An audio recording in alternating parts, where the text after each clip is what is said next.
사랑하기 때문에라는 제목으로 하나님의 말씀 전하도록 하겠습니다. 최근에 재미있게 본 한국에서 만든 그 광고 동영상이 있습니다. 스니커즈라고 하는 초콜릿바 광고인데요. 그 광고에는 한 젊은 연인이 등장합니다. 그냥 보기에도 훈훈한 젊은 청년, 남자친구, 여자친구가 등장합니다. 그런데 이제 그 여자친구가 이렇게 질문하는 거예요. 오빠, 나 요즘 살찐 것 같지? 한참 사귀고 있는 여자친구에게 이런 질문을 하면 상당히 조심스럽죠. 그래서 막 드라마틱한 음악이 흐르고 막 분위기가 긴장이 됩니다. 그래서 남친이 긴장하면서 응, 조금. 뭐 조금? 뚱뚱한 여자랑 다녀서 되게 힘들겠다. 우리 그만 헤어져. 그래요. 다시 필름이 막 리와인드 됩니다. 다시 돌이킬 수는 없지만 필름이 막 리와인드 돼요. 다시 묻습니다. 오빠, 나 요즘 살찐 것 같지? 아니, 예전하고 완전 똑같아.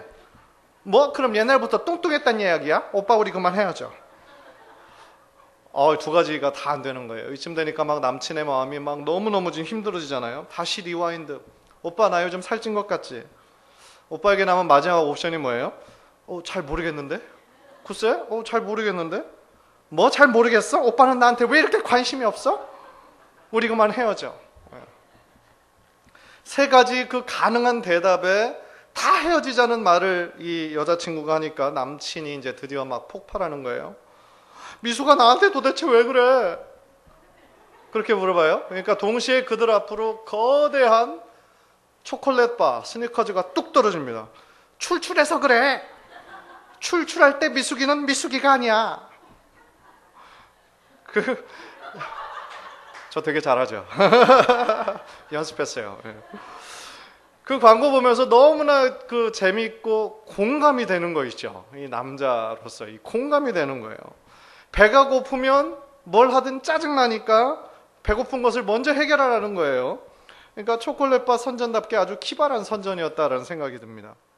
그러니까 여친이 뭐 오빠 나 요즘 뚱뚱해진 것 같지? 그 질문에 그 여러 가지 경우의 수가 있었지만 결론은 하나, 출출한 것이 문제였다라는 거죠. 우리 삶의 모든 문제가 그 광고처럼 명쾌하게 답이 나온다면 얼마나 좋을까요? 그런데 우리들의 인생에는 참 많은 문제들이 복잡하게 얽혀 있어서 과연 이게 뭐 때문인가 알 수 없는 것들이 상당히 많아요. 그런데 어느 순간 시간이 지나서 그런 문제들이 다 해결되고 나중에 막 어떤 한 줄기 성광처럼 그때 그래서 그런 거구나. 그때 하나님이 그래서 나를 미국 땅으로 막 미신 거구나.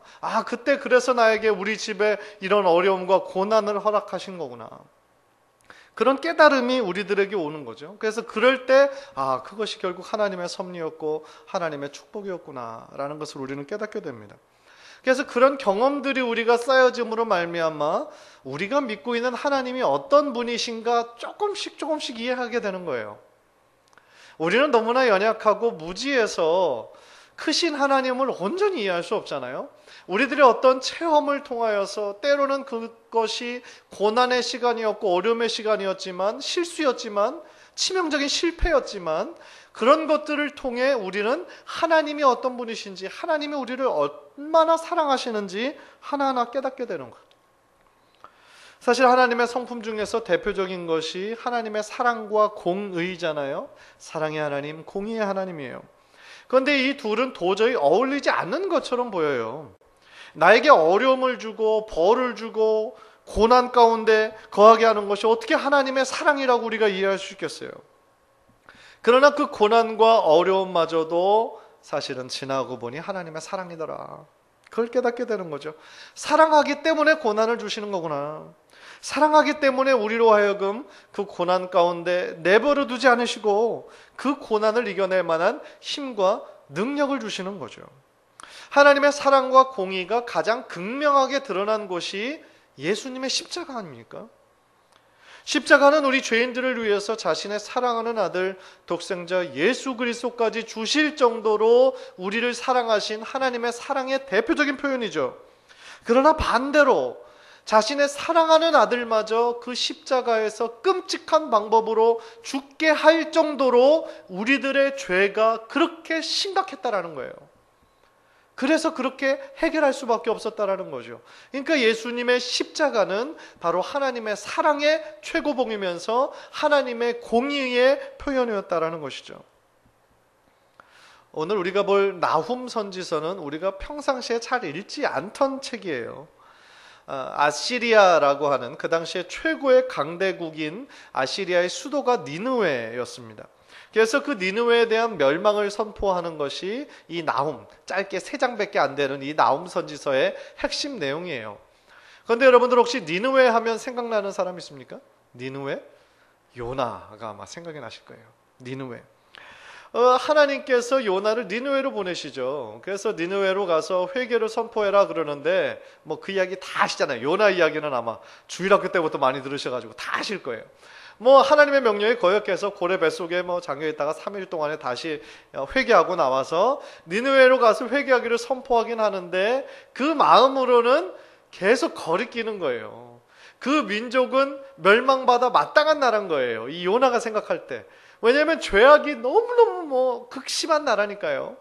그래서 하나님이 시키니까 내가 하긴 하지만 너희들이 뭐 돌아오겠어? 회개하겠어? 요나는 완전히 그런 마음으로 그냥 대충대충 선포했는데 어떻게 됐어요?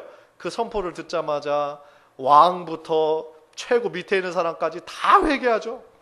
죄를 뒤집어 쓰고 막 우리가 하나님 잘못했습니다. 범죄했습니다. 하나님께로 돌아와서 다 회개하는 거죠. 그러니까 하나님께서 멸망하기로 하셨던 그 마음을 돌이키시죠. 그래서 다 용서해 주세요. 그것이 이제 요나의 메시지였는데 그 요나의 메시지가 선포되고 용서받은 그 이후 70년이 흘렀어요. 70년이 흐른 다음에 니느웨가 다시 죄악으로 타락해진 거예요. 그러니까 하나님께서는 이번에 요나 선지자가 아니고 나훔 선지자를 니느웨로 보내서 너희들의 죄악으로 말미암아 이곳이 멸망당할 것이다 라는 것을 선포하고 있는 내용이 바로 이 나훔이에요. 또한 오늘 본문은요, 우리 하나님의 성품에 대해서 증거하고 있는 탁월한 본문이에요. 나훔이 많은 선지서 중에서 돋보이는 이유가 바로 이 구절 때문이에요. 1장 2절에서 8절에서 나오는 하나님의 성품이 우리들에게 많은 것을 가르쳐 주고 계시기 때문에 이 나훔 선지서가 우리들에게 중요한 이유입니다.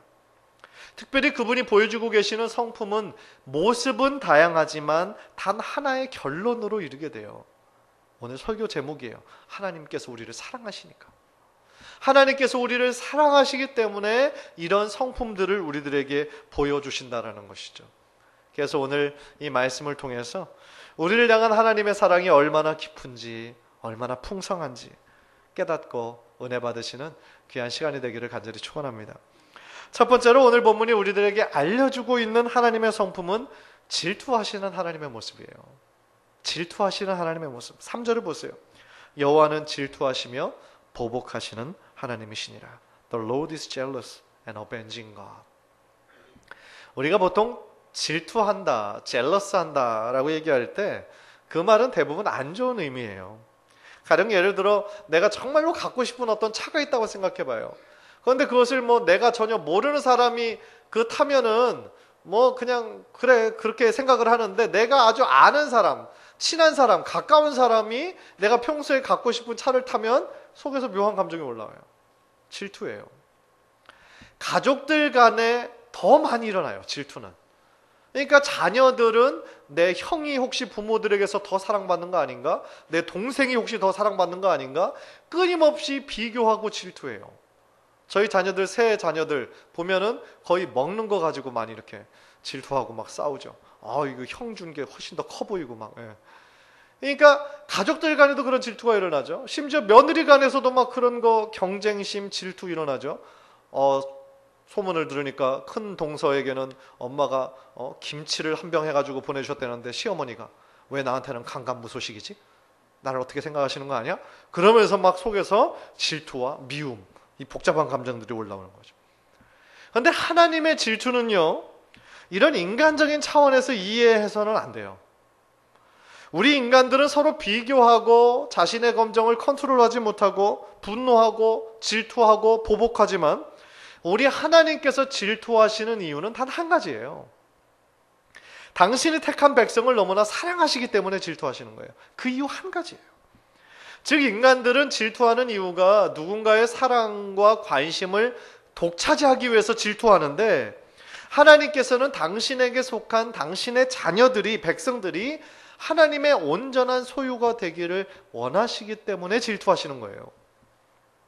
따라서 질투하라는 단어를 성경에서 찾아보면 구약에서 약 20번 정도 사용이 됐는데, 십계명을 포함해서 대부분의 경우가 하나님이 질투하신다라고 했을 때 그것은 이스라엘 백성에게 우상 숭배를 금지하면서 말씀하시는 거예요. 나는 질투하는 하나님이다를 말씀하시는 그 모든 문맥이 우상 숭배하는 것을 금지하는 문맥에서 사용이 됐다 이 말이죠. 대표적인 것이 출애굽기 20장 3장 5절인데요. 화면을 보시죠. 너는 나 외에는 다른 신들을 내게 두지 말라. 너를 위하여 새긴 우상을 만들지 말고 또 위로 하늘에 있는 것이나 아래로 땅에 있는 것이나 땅 아래 물속에 있는 것의 어떤 형상도 만들지 말며 그것들에게 절하지 말며 그것들을 섬기지 말라. 나 내 하나님 여호와는 질투하는 하나님인즉. 무슨 얘기입니까? 하나님께서는 이스라엘 백성이 하나님만을 섬기기를 원하시는 거예요. 하나님 외에 다른 우상들을 만들거나 절하거나 섬기지 말라는 거예요. 그리고 자신을 계시하실 때 나는 질투하는 하나님이다 라고 말씀하시는 거예요. 또 다른 한 구절 살펴볼까요? 여호수아 24장 19절이에요. 여호수아 24장 19절. 화면을 보면서 다 함께 읽을까요? 시작. 여호수아가 백성에게 이르되 너희가 여호와를 능히 섬기지 못할 것은 그는 거룩하신 하나님이시요 질투하시는 하나님이시니 너희의 잘못과 죄들을 사하지 아니하실 것임이라. 이 구절의 문맥을 살펴보면 이제 이스라엘 백성들이 출애굽한 이후에 약속의 땅 가나안으로 들어가시기 직전에 이스라엘 백성에게 이야기하고 있는 부분이에요. 왜 그렇습니까? 가나안에 저들 수많은 이방 족속이 살고 있는데 지금 거기에 뭐가 가득해요? 우상이 가득해요. 우상과 죄악들로 가득해요. 그러니까 이스라엘 백성들에게 이 말씀을 하시는 건 그곳으로 가서 눈에 보이는 우상들로 인해 현혹되지 말아라. 너희들 마음의 중심을 빼앗기지 말아라. 그렇게 경고하시는 거죠. 따라서 하나님께서 자기를 질투하시는 하나님이라고 표현할 때에 그 말씀은 제가 방금 말씀드렸던 것처럼 하나님 외에 다른 것들로 인해 저들의 마음이 빼앗기거나 죄악으로 들어가는 것을 막기 위해서 하나님께서 자신의 모습을 질투하신 하나님으로 계시하는 거예요. 즉 하나님의 질투는 곧 우리를 향한 하나님의 사랑이라는 거예요. 우리를 너무 사랑하시기 때문에 질투하신다라는 거죠. 또한 이렇게도 설명할 수 있는 것 같아요.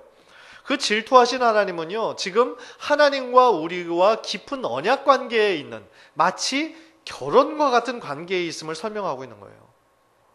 우리를 하나님의 자녀 삼아 주셨죠. 그렇고 사실은 결혼이라는 그 제도 가운데서 하나님께서 우리를 너무나 사랑하시는 거예요.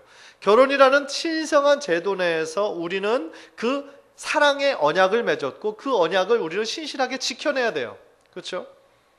그래서 근데 언제나 이스라엘 역사를 살펴봤을 때 이스라엘이 먼저 그 신실한 언약을 깨트려요. 언제나.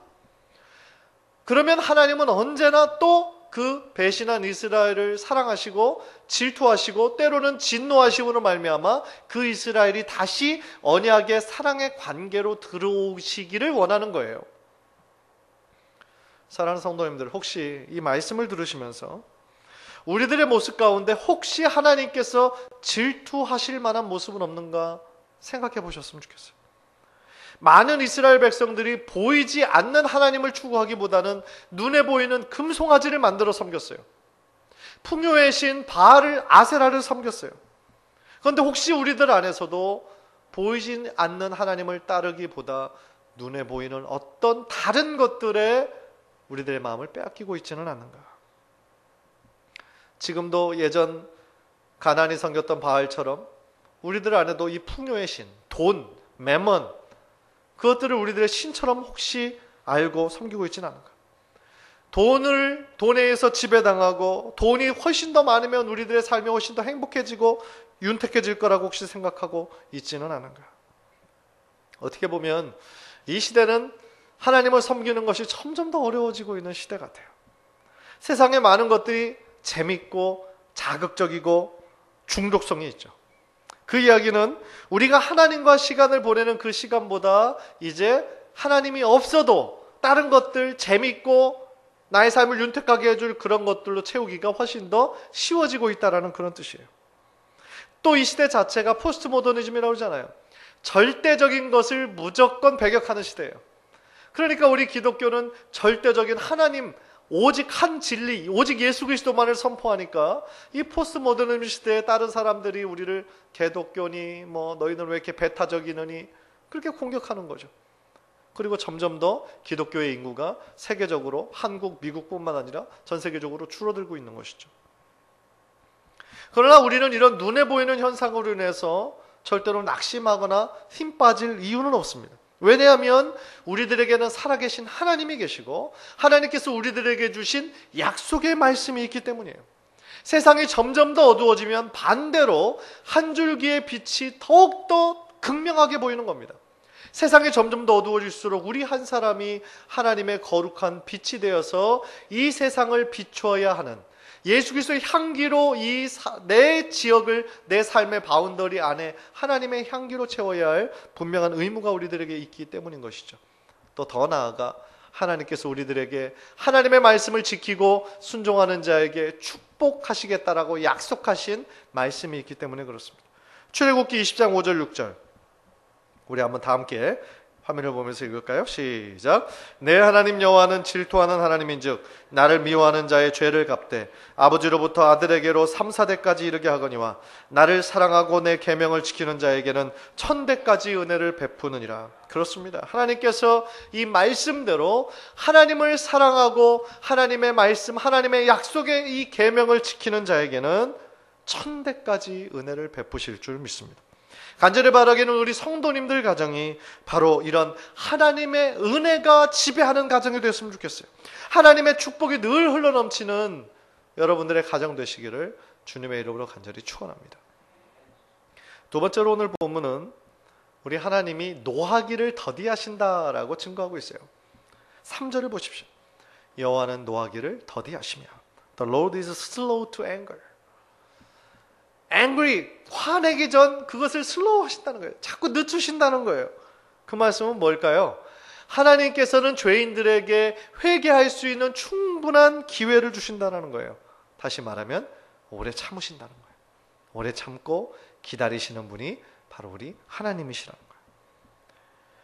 그렇다면 우리가 아까 제일 처음 드렸던 그 말씀대로 왜 하나님께서 이 수많은 죄악들의 모습에도 불구하고 금방 진노하시거나 책망하지 않으실까? 같은 답이 나오는 거예요. 우리를 너무 사랑하시기 때문인 거죠. 생각해 보세요. 이 하나님의 오래 참으심이 없으셨다면 우리는 벌써 우리들의 그 죄악으로 인해 하나님의 진노의 불에 다 소멸되었을 거예요. 더 심하게 말하면 지금 이 자리에 앉아서 이렇게 하나님께 예배드릴 수 있는 사람이 한 사람도 없을 거예요. 죄지는 그 즉시 하나님께서 막 벌하셨다면. 우리의 모습을 보면 매일같이 실수해요. 매일같이 넘어집니다. 같은 죄를 또다시 반복해요. 그 죄를 깨달으면 회개하고 용서함 받지만 어느 정도 시간이 지나면 또 잊어먹고 또 반복하는 것이 우리들의 모습이에요.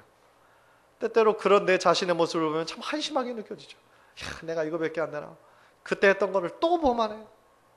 그런데 이런 우리들의 연약함과 불완전함에도 불구하고 하나님은 그 모습을 잘 아심에도 불구하고 우리들을 오래 참고 기다려주세요. 왜요? 하나님께서 여러분 한 분 한 분을 너무너무 사랑하시기 때문에. 사랑하는 연인들이 사랑을 하고 결혼을 하면 어느 정도 시간이 지나 생명의 선물인 아기를 받게 돼요. 아기를 다 키울 때는 정말 부모가 일방적인 사랑을 베풀죠. 원웨이 러브예요. 일방적이에요. 지금 아기 키우는 부모들은 아마 공감할 겁니다. 몸은 정말 피곤하죠. 한 2살 때까지는 막 계속 잠도 깨야 되고요. 힘들죠. 실컷 자는 것이 소원일 때도 있고요. 그런데 아무리 몸은 힘들어도 아가들이 잘 먹고 잘 자고 아주 가끔씩 팬 서비스로 싱긋싱긋 웃어주고 그러면 막 그 피곤이 샥 사라지죠. 행복하죠. 그런데 어떤 부모가 그 아가들에게 어떤 의무와 책임을 요구하는 부모가 어디 있겠어요? 야, 너 아까 우유 방금 먹었잖아. 그런데 왜 또 달라고 그래? 방금 기저귀 가려줬잖아. 그런데 또 쌍 써. 왜 이렇게 울어? 우는 이유를 얘기해. 이렇게 얘기하는 이상한 부모는 한 사람도 없는 거죠. 자신의 자녀들이 부모의 말을 알아듣고 어느 정도 책임감 있게 어떤 일을 하려면 적어도 몇 년을 기다려야 돼요. 그래서 모든 부모들은 그것을 알기 때문에 아직 연약하고 미숙하고 나를 전적으로 의지하고 있는 것을 알기 때문에 뭐예요? 기다려주는 거예요. 참아주는 거예요. 무슨 이야기입니까? 사랑하니까 기다릴 수 있다는 거죠. 그 유명한 사랑장인 고린도전서 13장에도 제일 첫 번째가 사랑은 오래 참고, 제일 마지막은 모든 것을 견디느니라. 오래 참음으로 시작하고 견디는 거로 끝나는 게 사랑인 거예요. 따라서 하나님이 노하기를 더디하신다.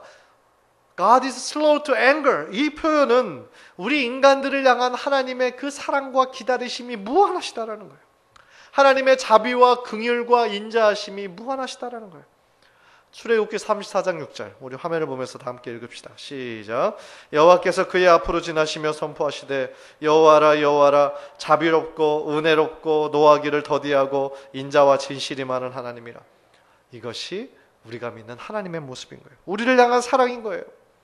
그런데 하나님은 참 사랑의 하나님을 알면서도 가끔씩 우리가 구약 성경을 이렇게 읽다 보면 막 하나님께서 하루에 수천 명을 죽이기도 하시고 수만 명도 막 죽이기도 하시고 그런 거 우리가 보면 깜짝깜짝 놀라죠.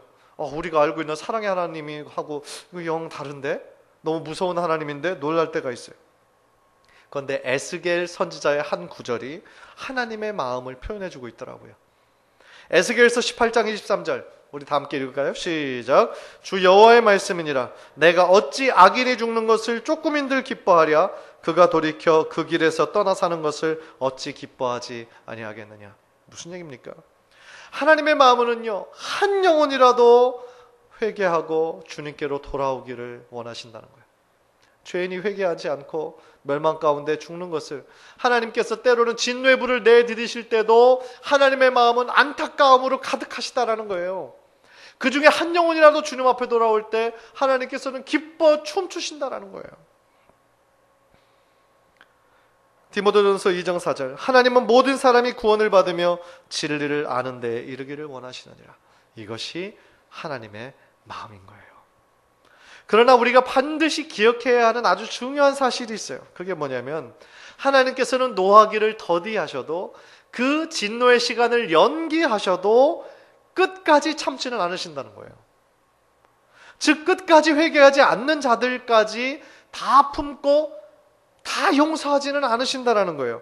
만약에 그러신다고 한다면 하나님의 공의의 성품이 없어져 버려요. 예수님의 십자가가 필요 없는 게 돼버려요. 그렇게 될 수 없는 것이죠. 3절을 보십시오. 3절 다시 보십시오. 여호와는 노하기를 더디하시며 그 뒤에 권능이 크시며 죄인을 결코 사하지 아니하시느니라. 무슨 말입니까? 죄인이 주님 앞으로 돌아올 때가 제한되어 있다라는 것을 말씀하고 있는 거죠. 하나님은 사랑의 하나님이시기 때문에 기다려주시고 기회를 주시지만 끝까지 돌아오지 않는 사람은 주님의 용서하심을 받지 못한다는 거예요. 왜냐하면 사랑의 하나님이신 동시에 공의의 하나님이시기 때문에. 그것이 바로 십자가의 의미라는 것이죠. 그런 면에서 저는 특별히 사랑하는 가족들의 구원을 위해서 지금도 눈물로 기도하시는 우리 여러분들을 위해 권면하고 싶어요. 아마도 이 중에 어떤 분들은 정말 간절한 마음으로 남편을 위해서 혹은 자녀들을 위해서 혹은 부모님, 친척들, 친구들을 위해서 오랫동안 기도하셨을 것으로 알아요. 물론 어떤 분은 기도해도 안 되네, 중간에 지쳐서 지금은 기도를 쉬시는 분도 계실지도 모르겠어요. 그러나 우리 인생의 이 구원의 문제처럼 긴급하고 중요한 문제는 없어요. 계속하며 기도하셔야 돼요. 더 이상 미룰 수 없는 문제예요. 기도할 때 오늘 말씀을 통해 들으신 것처럼 우리를 질투하기까지 사랑하시는 하나님, 또한 하나님의 노하기를 더디하시고 오래 참으시는 하나님의 성품을 붙잡고 포기하지 말고 기도하시는 여러분 되시기를 간절히 소원합니다. 간절히 바라기는 우리들의 포기하지 않는 지속적인 기도로 말미암아 채워져야 할 기도의 향로가 가득 차고 하나님의 때가 되었을 때에 여러분의 사랑하는 가족과 친척이 주님께로 돌아와 함께 예배하고 하나님께 영광을 올려드리는 그 감격적인 시간이 여러분들 모두에게 반드시 오기를 주님의 이름으로 간절히 축원합니다. 기도하겠습니다.